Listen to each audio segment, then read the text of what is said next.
P ఒక వ్యాపారాన్ని 57,000 రూపాయల పెట్టుబడితో ప్రారంభించాను. కొద్ది మాసంల తర్వాత 76,000 రూపాయల పెట్టుబడితో వ్యాపారంలో చేరాను.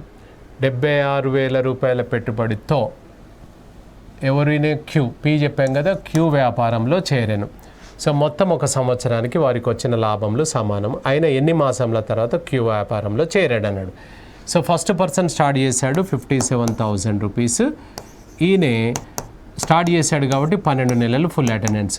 సెకండ్ పర్సన్ వచ్చేసి ఎంత పెట్టుబడి 76,000 రూపాయలు. ఈయనే ఎప్పుడు వచ్చాడో తెలియదు ఎక్స్. సో ఈక్వల్స్ టు లాభంలో ఎంత చెప్పాడు, సమానం అంటే 1:1 అన్నమాట. ఇది మధ్యంలో లబ్ధం అంత్యంలో లబ్ధం వేసుకోవాలి. Same 76,000 into X equals to 57. ఆ 1 కట్ చేస్తలేను, మనకు అవసరం లేదు, 1 ఉన్నా లేకున్నా ఒకటే. ఈ 3 జీరోస్ కట్ చేసుకుంటే 19 ఇది 4 టైమ్స్, 19 ఇది 3 టైమ్స్, 4 ఇది 3 టైమ్స్. ఎక్స్ ఈక్వల్ టు ఎంత వచ్చిందంటే 9 మంత్స్. నిన్ను అడుగుతున్నది ఏంటంటే ఎన్ని నెలలు పెట్టుబడి పెట్టాడు అనలే, ఎన్ని నెలల తర్వాత వచ్చాడు అన్నాడు. మొత్తం వ్యాపారం 12 నెలల్లో 9 నెలలు వ్యాపారంలో ఉన్నాడంటే 3 నెలలు యాబ్సెంట్ కదా.